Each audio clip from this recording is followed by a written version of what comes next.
どうもこんにちは、川勝の健です。先日展示会終わりまして1日だけ休んだんですけど、やらなきゃいけないことがありまして、すぐまた靴の製作を始めました。で完成しましたこちらですね。この靴はですね、父親に作った靴で、父親に作るのこれで3足目なんですけど、この靴は父親が還暦を迎えるということで、還暦のプレゼントプラス姉の結婚式があるので、その結婚式で履けるような黒い靴ということで制作しました。父親の靴は一番最初は僕が靴を作り始めて半年ぐらいで作って、その後は1年半ぐらいの時に作って、今回3年目でまた新しい黒い靴を作りました。この靴制作動画とかは撮らずにガンガンちょっとね進めてたんですけど、結構出来がいいので、ちょっと完成だけ動画で軽く紹介したいと思います。この靴は展示会直前のメンバーズオフ会で靴作りリアルライブっていうか、その場でやってるんですけど、その場で僕がやりながらカメラで映して、それプロジェクターに投影して解説しながらすくい縫いをするっていうのをやった靴です。展示会の1週間後が結婚式なので、この撮ってる明日が結婚式なんですけど、1週間以内に完成させなきゃいけないということで頑張りました。ではどんな感じか紹介していきます。デザインは非常にシンプルで、黒のボックスカーフを使ったパンチドキャップ等です。冠婚葬祭といえば、間違いないのは黒のストレートチップなんですけど、普段使いもちょっと冠婚葬祭でもギリギリセーフ。日本でそんなに気にしてる人いないですけどね。そして普段使い、ビジネスも私服でもいけるんじゃないかという感じで、ストレートチップのキャップ部分に穴飾りを入れたパンチドキャップ等です。パンチドキャップ等の穴は少し控えめ、小さめにドレッシーに仕上げています。この靴結構イメージとしてはジョンロブのフィリップ2に近いです。フィリップ2はここも穴飾りになってるんですけど、これはスワンネックのステッチになっています。スワンネックのステッチというとエドワード・グリーンですよね。この靴完成して思ったんですけど、雰囲気がエドワード・グリーンに近いですね。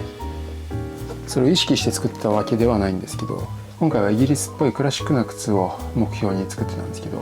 それもあってエドワード・グリーンにかなり近い気がします。そしてかかとはこんな感じでシームレスヒール。ソールは実用的にラバーのトップリフトとハーフラバー貼ってます。なんですがウエストはドレッシュにレベルのウエストにしています。トーシェイプはクラシックなラウンドト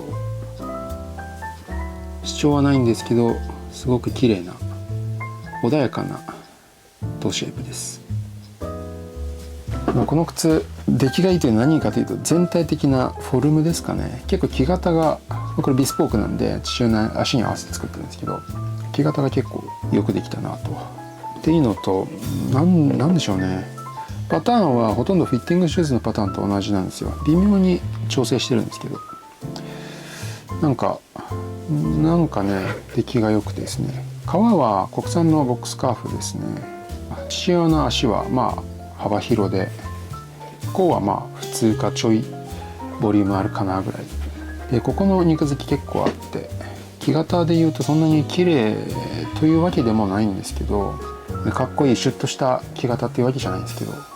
足の曲線をよく捉えつつ、全体的に綺麗にまとまったなという感じがします。あとはこの辺の甲の質感なんかも結構作れば作るほどね上達するんで、どんどん良くなってて、かなり綺麗にクラシックに決まってますね。ソールとかはねゴム貼っちゃってるんで、そんなにソール仕上げ凝ってるわけじゃないんですけど、レザーソールにラバー貼ってウエスト部分だけ仕上げてあります。これはこれで芸術的感はないですけど、このゴムのマットな感じとレザーの光沢のある感じも僕は結構好きですね。でもやっぱりレザーソールの方がやりがいありますし、レザーソールの凝り方っていうのはビスポークならではでもあるんで、本当に実用的に履きたいという場合はこういうのもありかもしれません。本当にシンプルなんですけど、ビスポークらしい雰囲気を漂わせたいい靴っていう感じのパンチのキャップ等ができました。父親には3足目ということで、1足目も実はパンチドキャップ等なんですよね。茶色のロングバンプパンチドキャップ等、そして2足目が手染めのアデレード、どっちも茶色だったんで、今回いろいろタイミングもあったので黒い靴作りました。自分用には観光損災用にストレートチップ作ったんですけど、正直ねこっちの方がかっこよく仕上がっちゃってちょっと悔しいですねあとストレートチップもちょっと木型の改善点があるので、そのうち一回バラして釣り込み直したりしようかななんて考えてます。もしかしたらアッパーからまたやり直すかもしれないですけど。ということでね、自分用に作ったり、あと身内に作ったりするのはいろいろ実は実験ができるので、この靴も地味ながらもちょっと新しいことやってみたりしてます。こんなのをね、ビスポークとか今後のナンバーズコレクションとか、そして来年開始予定の MTO とかいろいろね反映させていきたいと思います。次の靴制作はまずちょっと自分の靴もう一回作っていろいろ確かめたいことがあるので、確かめてまた先に進んでいきたいと思います。結婚式行ってきます